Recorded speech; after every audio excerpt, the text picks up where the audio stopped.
The number was 500,000. Not the number she told Cam Newton on national television. Not the number her publicist celebrated when the 8-figure deal was announced. Not the number that sold out arena keeps getting quoted with. 500,000. That is what the state of Georgia has on record. The single most verifiable piece of money information in the entire Claressa Shields business empire. And it says $500,000, while the woman herself has spent 2 years telling anybody with a microphone that she moves like a 7-figure, 8-figure operation. And before you start typing, I need you to sit with something that everybody has gotten wrong about this story, because I promise you, we are not here to argue about whether Claressa Shields is broke, or whether she is lying, or whether she is the greatest female fighter alive. All of those conversations are traps, and all 3 of them are the wrong question. The right question is what the fine print actually says, who controls the story around the fine print, and why a woman who says she makes $3 million a fight was comfortable. Her word, not mine. Having $500,000 on public record. That word comfortable is doing a lot of heavy lifting. And when we get to the business breakdown section, and I promise you we are getting there, because this is the part of the video where everything changes, you are going to understand that the disclosure told us more than the purse ever could. Because this is not a story about one fighter's bank account. This is a story about how the entire sport of boxing gets its numbers laundered through commissions, promoters, partners, and platforms until nobody can tell you what anything is actually worth. It is a story about what happens when a champion's public brand, the GWAT, the face of women's boxing, the woman who made history at the Olympics when she was a teenager, runs straight into the private reality of disclosed purses, split pies, and a ring full of cell phone sponsorships. And it is a story about the single most dangerous position an athlete can occupy in 2026. Being rich on paper, celebrated on schedule, and unverifiable in public. Because here is what I keep coming back to as I watch this whole thing unfold.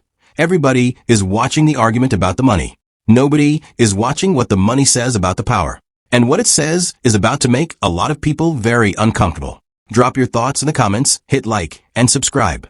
Let's get into it. So let me set the table for anybody who missed the last act, because context is everything here, and this story has so many layers it makes a wedding cake look simple. On Saturday, August 15th, Claressa Shields walked into State Farm Arena in Atlanta, the same building where the Hawks play, to face Kaye Scott, the unified middleweight champion from Australia, for the WBC and WBA Unified Middleweight Championship of the world. This was supposed to be the coronation. This was the fight her team had been promoting for months, as the biggest night in her entire promotional career, the return home to the culture, the Atlanta takeover, the event that was to prove once and for all that Claressa Shields can carry a main event the way Floyd did, the way Tank does, the way the real draws of this sport do. And on the night, the performance itself was everything you would expect from a 2-time Olympic gold medalist, an undisputed champion in multiple weight classes, the first woman in the 4-belt era to clean out a division. She dominated Scott, won the first 5 rounds clearly, and put the fight away with a 6th-round stoppage that had her team and her supporters buzzing all weekend. I want to be very clear about something right now, because the internet is going to twist this video either way. Claressa Shields is an elite fighter. Nobody with eyes disputes that. She has been the standard in women's boxing for the better part of a decade. She has done things in the ring that no woman has ever done, and she is still the most decorated active female boxer on the planet. That is not the story. The story is that the same woman who dominated Kaye Scott in the ring came out of that weekend looking like she was fighting a completely different war outside of it, a war about her money, her story, and her brand. And she is losing that war in public, in real time, on every single platform. Here is what happened. The Georgia State Athletic and Entertainment Commission, the actual government body that regulates combat sports in that state, released its official fight numbers for the event, as it does for every card. And the disclosed purse for Claressa Shields came back at $500,000. Her opponent, Kaye Scott, was listed somewhere in the $54,000 to $55,000 range. The undercard fighters were worse. Joseph Hicks at $23,000, Troy Ely at $30,000. Names you have to scroll for, numbers that explained in one screenshot why everybody underneath the headliner spent all week doing interviews about exposure. And the internet, as the internet does, took that commission document and ran it directly into the narrative that Claressa Shields, undisputed champion, face of the sport, the woman who announced an $8 million multi-fight deal, the woman who sat on Cam Newton's Funky Friday show and told the world she has made over $3 million for a single fight, just fought the biggest fight of her self-promoted career for $500,000. You can already see the problem. You can already see why the response was a 5-alarm fire. And then Claressa did what Claressa always does when the narrative turns against her. She posted a statement. She hit the friendly outlets. She tried to put the fire out on her own terms. And that is when this story stopped being about boxing and started being about something much bigger, because the statement she released did not put out the fire. It poured gasoline on it. Let me take you through the evidence piece by piece, because this is where the video turns from vibes into receipts. And I'm going to walk you through exactly what the public can verify versus what we are all just being asked to take on faith. Evidence number 1 is the document itself, the commission filing, which is a public record, which means it is about as close to a fact as this sport ever produces. According to the numbers filed with the Georgia State Athletic and Entertainment Commission, Shields' disclosed purse for the Scott fight was $500,000. Not a rumor, not a think piece, a government filing. And before anybody in the comments starts screaming about how commissions don't tell the whole story, I know. We are going to get to that. That is literally what this whole video is about. But here's the thing you have to understand about how this works in boxing. The disclosed purse is what the fighter and her team choose to put on the record. And that choice is the entire battleground. When Floyd Mayweather disclosed a $32 million guarantee for his Showtime deal, nobody argued with the low number, because the low number was already astronomical. When Claressa Shields discloses $500,000 while publicly positioning herself as a 7-figure fighter, the gap between the brand and the filing becomes the story whether she likes it or not. That is evidence number 1, and it is the anchor for everything else. Evidence number 2 is her response, the statement posted to her social media, the one that immediately went viral for all the wrong reasons. And I want to read the key parts carefully, because the wording is doing more work than people realize. She said the $500,000 was her guaranteed base purse on record, which is the amount I was comfortable receiving up front and having publicly disclosed. She said that figure does not represent my total compensation, and that her earnings extend beyond the guaranteed purse and include participation and my partnership in the overall business of the event, including gate revenue, sponsorships, and other event-related revenue streams.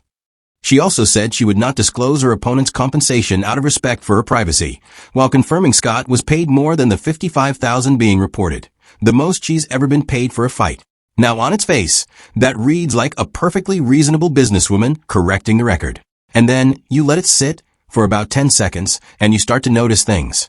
You notice that a woman who, as multiple critics pointed out within hours, does not talk like a PR release, who talks like a fighter, who talks like Detroit, who has spent her entire career being gloriously unfiltered, suddenly sounded like she had ChatGPT in her corner writing her statements.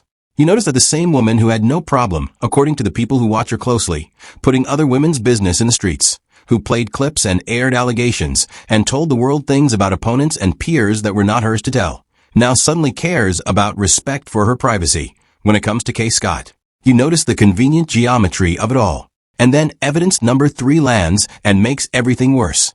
The quotes after the fight.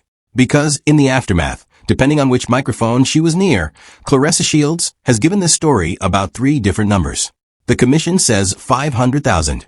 Her statement says her total compensation is more than that, with gate and sponsorships and back end. And then, speaking to the Atlanta Voice after the fight, in the middle of the victory celebration, she was quoted talking about the extra money, and then saying, "I made $1 million." And her team has gone on the record positioning her as making over $1 million per fight now. And people who have followed the math are sitting there asking the same question I am asking. $3 million on Cam's show, $1 million to the Atlanta Voice, over $1 million for the team, $500,000 on the government document. 1 fight. 4 numbers. Somebody in this story is rounding, and the person doing the rounding is the person selling the tickets. And evidence number 4 is where it gets really interesting, because it moves from the money to the optics, the infamous ring footage, the promotional imagery, the thing that suddenly made everybody with a screenshot app feel like an investigator. Because when the fight night rolled around, people started freeze-framing the arena, the ring, the ropes, the trunks. And they started comparing what a Claressa Shields main event actually looks like versus what a true A-list boxing event looks like. And I will get into the full breakdown in the deep dive, but the short version is this.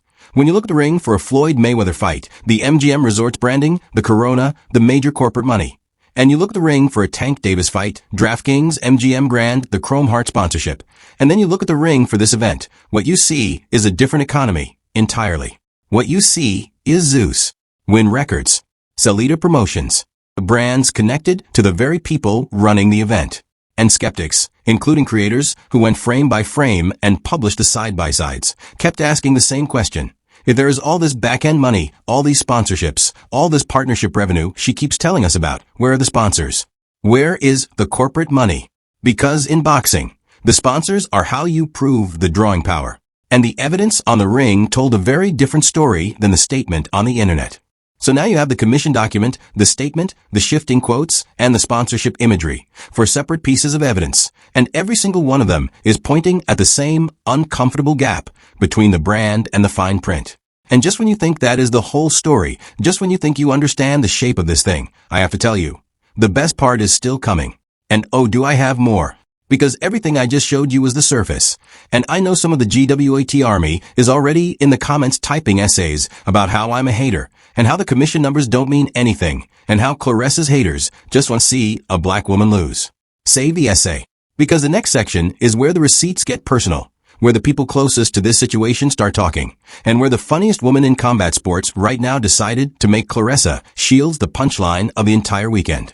And I promise you, when you hear what actually got said by someone who has offered Claressa real money, actual cash money, not hypothetical money, you are going to understand why this story is nowhere near over. So now we get to the level of the story that basic coverage cannot reach, because it is not in the commission documents, and it is not in the press releases.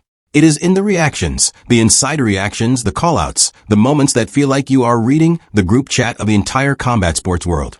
And the first piece of cultural evidence is the one that lit the entire internet on fire.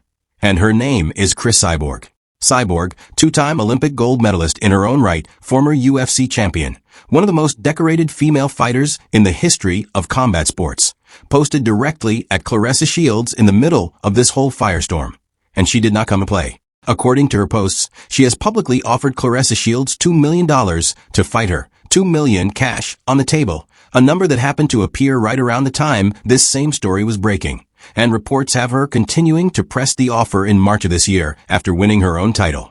And in the aftermath of the purse disclosure, Cyborg went online and said exactly what a lot of fighters were thinking but were too scared to say. Basically, you are a two-time Olympic gold medalist and a former UFC champion. I offered you $2 million.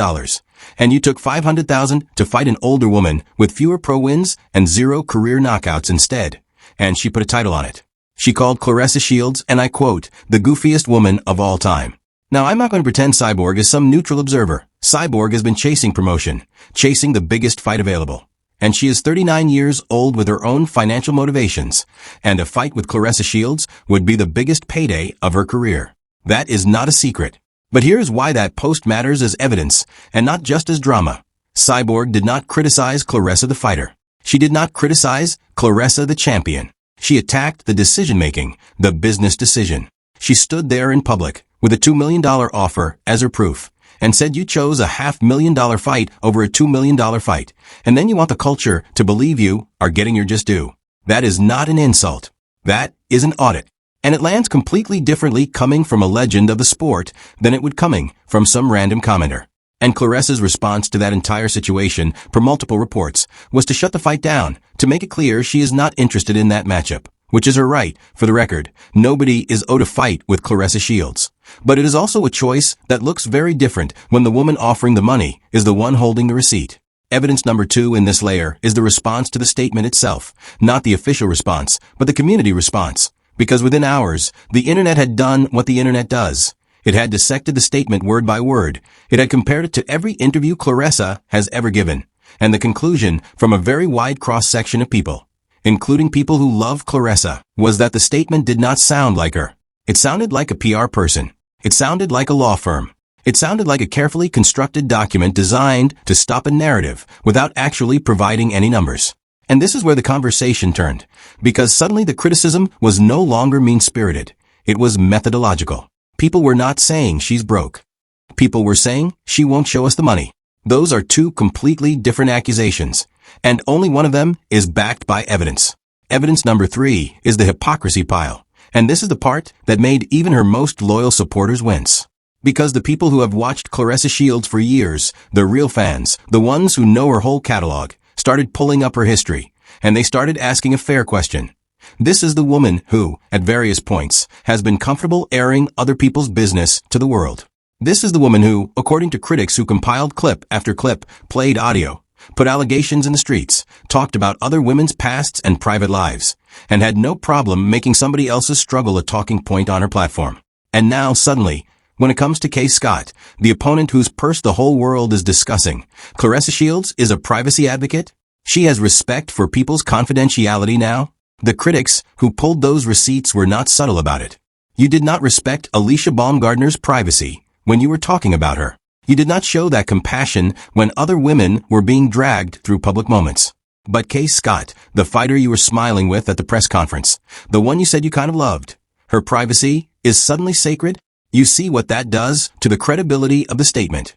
You see how a completely reasonable sounding line about respecting an opponent's compensation gets dismantled the second you stack it against the documented behavior of the person who wrote it. It is the difference between a statement and a receipt and the culture, not haters, not trolls, the actual culture, started noticing. And evidence number 4, the one that changes the picture entirely, is the attendance story, because this is where the official narrative and the observable reality stop matching. The promotional machine spent all week telling us this was a sold-out event, a historic sellout, Claressa Shields selling out State Farm Arena, the first time the venue hosted a women's boxing card to a full house, the Breakfast Club posting the victory lap on social media about how she shut the building down. That was the story. And then skeptics, including creators who documented it with screenshots, pointed out that as of the morning of the fight, large sections of dark blue seats were still showing as available on the ticketing map. One creator even went through the motions of a full ticket purchase for multiple seats, got all the way to the payment screen, and backed out, proving, at minimum, that the system would have let them buy tickets for a sold-out event. And people who were in the building, you always find them in the comments, were saying the same thing. There were empty seats, tickets were being given away, they saw people being handed passes outside. Now, I want to be fair, because I am not in the building and neither are you, and attendance totals are always a battlefield in this sport. But here is the point. And it is a big one. The sold-out claim was a central pillar of the financial narrative. It is the evidence that the event made all this back-end money she keeps referencing. If the gate was not actually sold out, if it was closer to a strong but not full house, then the back-end story loses its foundation, and the $500,000 on the commission document starts to look a lot more like the real number, not the marketing number. And that is the moment this story stopped being about Claressa Shields entirely, because that is the moment you realize the real subject of this video was never her bank account. It was the machine, the promise of the back end, the unreported revenues, the partnership structure, the whole apparatus that lets a fighter claim one number while the government has another on file and gives the paying public no way to ever audit the difference. So let me stop talking around it and let me take you inside the machine. Because what is actually happening here is not unique to Claressa Shields. And once you see how the game is rigged, you will never watch a purse report the same way again. Here is where we have to change gears completely. Because if you have been watching the story like a sports story, you have been watching the wrong sport. This is a business story. This is a finance story. And once you understand how the boxing economy actually works, you will understand that Claressa Shields did not make a mistake by disclosing $500,000. She made a calculation. And the calculation is the whole ballgame. So let me break this system down, angle by angle. Angle 1 is the disclosed purse itself. And this is the most misunderstood piece of paperwork in sports. When an athletic commission publishes a fighter's purse, that number is not the fighter's total earnings. It is the guaranteed base, the minimum the fighter contractually agreed to receive and to have on public record. Everybody in the industry knows this. Floyd Mayweather filed a $32 million guarantee for his Showtime deal back in the day, and nobody for 1 second believed that is all Floyd made, because the disclosed numbers were always the floor, and the proof was in the performances. He made vastly more money fighting Canelo Alvarez, a pay-per-view event that reportedly did over 2 million buys, than he made fighting Robert Guerrero, and both fights probably carried the same or similar disclosed base. The disclosed purse in boxing is a floor, a public minimum, and savvy fighters use it strategically. And that is where the first layer of the illusion lives. When a fighter says the commission number is not my real number, 99 times out of 100, they are telling the truth. So the real question is never, did she make more than $500,000? She almost certainly did. And I have been very clear about that. The real question is how much more, and whether the structure of the deal lets her prove it. And that is where Claressa Shields' statement does something very interesting, because she did not say a number. She said a mechanism. She said participation, partnership, gate revenue, sponsorships, event-related revenue streams, beautiful business words, all of them. And not one of them comes with a number attached. And that is the entire game, right there. In boxing, the difference between a real superstar and a promotional construction is not whether they make back-end money. Everybody with a pulse makes back-end money. It is whether the back-end is big enough to matter, and whether the fighter's team controls the back-end or merely participates in it. And that brings me to angle 2, which is the pie. And this is the part that changes how you read the entire weekend. Boxing is not like a normal business, where the athlete keeps most of what they generate. Boxing is a split pie business, and the pie here had a lot of hands in it. You had Win Records, Claressa's own promotional entity, taking its cut. You had State Farm Arena, which does not rent itself out for free. Venues take a significant piece of the gate, plus concessions, plus everything else. You had Salida Promotions, the promoter on the card, which collects its promotional fee. You had Zeus Network, the streaming and entertainment partner broadcasting the event and investing in the production. And you had the question that nobody can answer. Papoose, Claressa's husband, whose role and compensation in the event structure has never been publicly explained, but who has been visibly present in the business the entire time. Now I want you to do the math with me, because this is why even a good gate stops being a great payday. Let's say, hypothetically for argument's sake, that this event did a gate in the neighborhood of what the promotion implied. Let's call it a big number, the kind of number a sold-out arena generates, whatever it actually was. Before Claressa sees $1 of participation, that money gets sliced. The venue takes its percentage. The promoter takes theirs. The taxes take theirs. The partner takes theirs. The undercard gets paid from the same gate. The event costs, security, staffing, production, logistics, come out of the same pile. And then, at the end of the line, the fighter with the $500,000 disclosed base gets her participation in whatever remains of the back end. So a gate that sounds enormous to you and me, let's say 40 or 50 million, just to make the point, becomes a much more modest number by the time it reaches the fighter. Because the fighter is not the only shareholder in her own event. This is not me hating on the structure. This is me explaining why the disclosed number being 500,000 is actually the most informative piece of data in the entire story. Because it tells you how comfortable the fighter and her team are with the public's perception of her value. And a woman who genuinely commands $3 million per fight does not file $500,000. She does not need to. Floyd did not file low because he was embarrassed. Floyd filed lowish because he was already so big that his floor was everyone else's ceiling. When you file 500,000, you are telling the commission, the media, and the public that you are comfortable being perceived at that level. And then you spend the next week telling us you actually make 7 figures. Those two positions contradict each other, and no amount of beautiful words about back-end participation resolves the contradiction.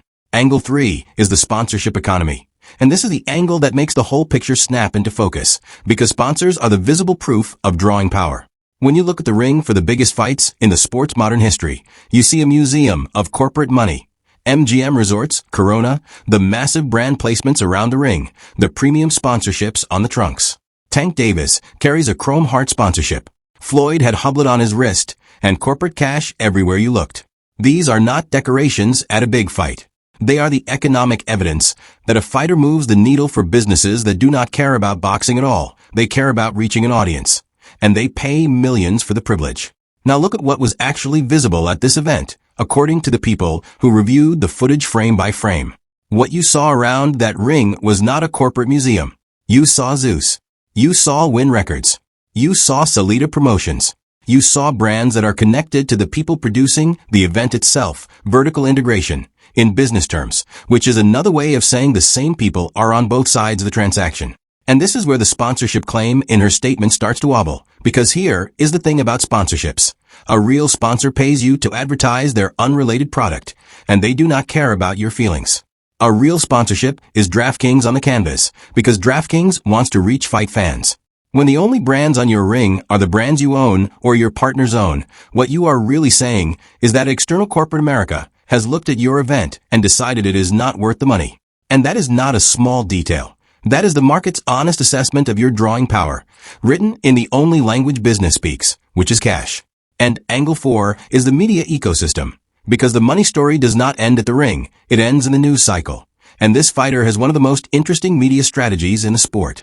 Critics of the situation have pointed out repeatedly and with receipts that Claressa Shields tends to run her narrative through a specific set of platforms. The Shade Room, The Breakfast Club, Angela Yee shows, outlets that are culture first, that platform her with love, that do not tend to fact check her numbers the way a financial journalist would. That is not an accident, and it is not a crime. It is a media strategy. And it is the same strategy every celebrity uses when they want the story told their way. But here is what makes it relevant to this story. When a fighter's entire economic narrative is built on claims nobody can verify, 3 million here, a million there, back end everywhere, sold out crowds, the friendly platform becomes the delivery system for the uncheckable claim. And it only takes one commission document, one public record that you cannot spin, to expose the gap between the narrative and the file. The reason this purse story became a 5-alarm fire is not because Claressa Shields is poor, and not because she is a liar. It is because for one weekend, the uncheckable empire collided with a checkable number. And the checkable number said 500,000. So now you understand the system, the floor, the pie, the sponsorship proof, the media delivery system. You understand why the number on the document matters more than any number in any interview. And now I need to tell you the part that made me sit back in my chair when I put the whole picture together. Because this is the part that turns a purse story into a reckoning. Here is the truth bomb, and I want you to read it slowly. Because this is the entire video in one paragraph. The real story of the Claressa Shields purse controversy is not that she is underpaid, and not that she is a fraud, and not that women's boxing is a conspiracy. It is that her entire public brand is built on a claim she cannot prove in public, and the one number she could prove came back small. Think about what that means for a second. This is a woman who has built one of the most successful self-promotional campaigns in the history of women's combat sports. GWAT is not just a nickname. It is a marketing engine. She announced an $8 million multi-fight deal, and that announcement was covered as gospel. But a multi-fight contract is a total value, a ceiling, a promise across multiple events, with guarantees and incentives structured however the payer wants to structure them. It is not proof of what any single fight paid, and someone with Claressa's experience knows the difference. She sat on Cam Newton's platform and claimed over $3 million for a single fight, and that claim went out to the culture unchecked. But the only number a government has on file, from the fight she just fought, is 500,000. She told her local outlet she made $1 million. Her team tells reporters she makes over $1 million per fight now. One fight, 4 numbers. And here is the part that makes it devastating. Every single one of those numbers could be true, and that is nobody's fault but her team's, because in boxing you can make $1 million in total compensation and still have 500,000 on the commission document. Back-end, tickets, percentages, they all add up. And that is exactly the defense her team is running, and it might even be accurate. But that is precisely where the calculation became a catastrophe. Because Claressa Shields did not just let the 500,000 sit there on the page. She responded. She issued a statement. And in that statement, she did something that every PR professional will tell. You is the one thing you never do when you are trying to protect a brand. She said the magic words, the amount I was comfortable having publicly disclosed. Not that number is wrong. Not that number is a clerical error.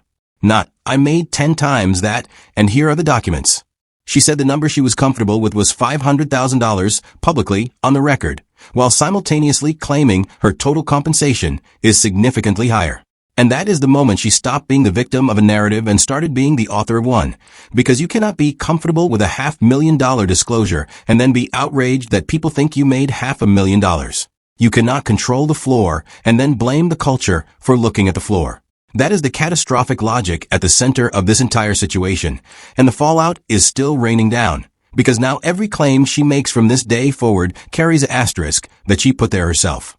Every future negotiation becomes harder, because the promoter on the other side has the commission history as their opening bid and her own words as their evidence. Every future sold-out claim gets met with screenshots. Every future sponsorship announcement gets compared to the empty ring. And the saddest part to me is that none of it diminishes what she did in the ring. It just means the business side of her empire is built on a different kind of fight, one where she chose to bluff with the one card everybody could see. And when the fight is over and the commissions publish and the receipts come out, in this sport, the bluff always ends the same way. Somebody walks away with the title, and somebody else walks away with the lesson. Now let me bring this home, because I did not make this video to bury Claressa Shields, and I am not going to pretend this is a one-sided story. The truth is that the right people are still winning in this story. You just have to know where to look. Because when the dust settles on this entire weekend, here is what the evidence actually shows. The skill is real, the legacy is real, and the optics of one disputed purse report cannot erase 2 Olympic gold medals, undisputed championships in multiple divisions, and a decade of dominance. And anybody who tells you otherwise is doing the exact same thing they are accusing Claressa of, which is substituting narrative for evidence. But the real victory in this story belongs to the culture. And I do not mean the commentators, I mean the receipts, the people who checked the commission documents, the people who freeze-framed the ring, the people who went to the ticketing site on fight morning and saw the dark blue seats, the people who refused to accept a press release as an audit. Because that is the quiet revolution happening in sports media right now. The audience has stopped taking numbers on faith. And the proof of how powerful that is sits right in front of us. Because in this story, the fighters, the promoters, the platforms, they all had their narratives ready. And one public document from the state of Georgia made every single one of them explain themselves. That is power. That is the ultimate referee. And it is exactly what boxing needed. And I want to be fair to the other side of this too, because I hear the counterargument, and it is not stupid. The people saying, look, Claressa is a black woman who built this from nothing, who fought through a sport that never believed in women. And now she is being picked apart by the internet over money. There is real truth in that. And there is a real double standard in how money shame gets applied to black women in this industry. I am not going to pretend that does not exist, because it does, and it is ugly. But here is where that argument breaks, and it breaks on the receipts. The people doing the most damage to Claressa's financial narrative this week were not YouTubers and not trolls. They were Cyborg's $2 million offer. They were the commission document her own team filed. And they were the words of her own statement, the comfortable $500,000. You cannot shield a brand from its own disclosure, no matter who is attacking it. And that brings me to the contrast one-liner that I think explains this entire situation better than anything else I have read all week. One woman tells you what she is comfortable showing you, while the other kind of money talks in what it cannot hide. And in this sport, the only number that cannot lie is the one somebody else publishes. So yeah, Claressa is still the champion. She is still the face. She is still, right now, arguably the biggest female draw in the sport. And all of that is still true even as the whole world debates her purse. The person who is actually winning in this story, though, is the truth, because the culture has learned something fundamental from this weekend that it is not going to unlearn. When the story is about money, ask for the document. When the brand is about numbers, ask for the contract. When somebody tells you they are comfortable, ask what they are comfortable showing. The receipts are out there now, and the receipts never stop being true just because a statement is well written. And here is the part that should have everybody sitting up, because this is only the start. This story is nowhere near its final chapter. And there are at least 2 concrete developments I am tracking that are going to make the last 5 days look like the opening round. Development number 1 is the Cyborg situation, and it is not going away. Cyborg put $2 million on the table in public. Claressa has made it clear she has no interest in that fight. And every time the money story gets worse for Claressa, that $2 million offer is going to resurface like clockwork. Because it is a receipt that never expires. And the longer Claressa refuses the biggest purse publicly offered in her direction, the louder the questions are going to get. And development number 2 is the next fight itself. And this is the one I am watching closest, because it is the cleanest test in sports. The promotional machine told us this event was a historic sold-out success, a massive gate, a business that is booming. Fine. Run it back. Put the next Claressa Shields event in Atlanta, without Zeus attached, without the partner structure, and prove the drawing power is real. If the empire is as strong as the statements say, there is no reason not to. The arena is available, the audience is proven, and the demand will speak for itself. But if the empire needs the partner machine to survive, watch what happens when the next event gets announced. Because the venue it lands in and the structure it carries will be the most honest piece of information her team ever produces. And that is the beauty of this sport. You can run from a headline, but you cannot run from a second event. Because a second event is a second document, and second documents become a pattern. So here is where I ask you to do something real. Do not let this conversation die in the comments of this video. Take the questions with you. Ask them about the next purse report. Ask them about the next sold-out announcement before you buy the ticket. Ask them every time a fighter tells you a number that the government does not have on file. This is bigger than Claressa Shields, and it has been bigger than her the whole time. This is about whether the culture finally starts auditing the sport we love, instead of just consuming the stories they sell us. And if you made it to this point in the video, you are exactly the type of watcher this channel is built for. So do me a favor and stay locked in, because the next one I am putting together is going to make this one look like a warm-up. I am going inside the $8 million deal itself, the contract structure, the rights that were signed, the fine print that nobody read, and I am going to show you who actually owns the business that Claressa Shields is selling the world on. It is the same story you just watched, except this time the document is the star. Subscribe now, turn on notifications, and bring your receipts, because the receipts are going to be the whole show.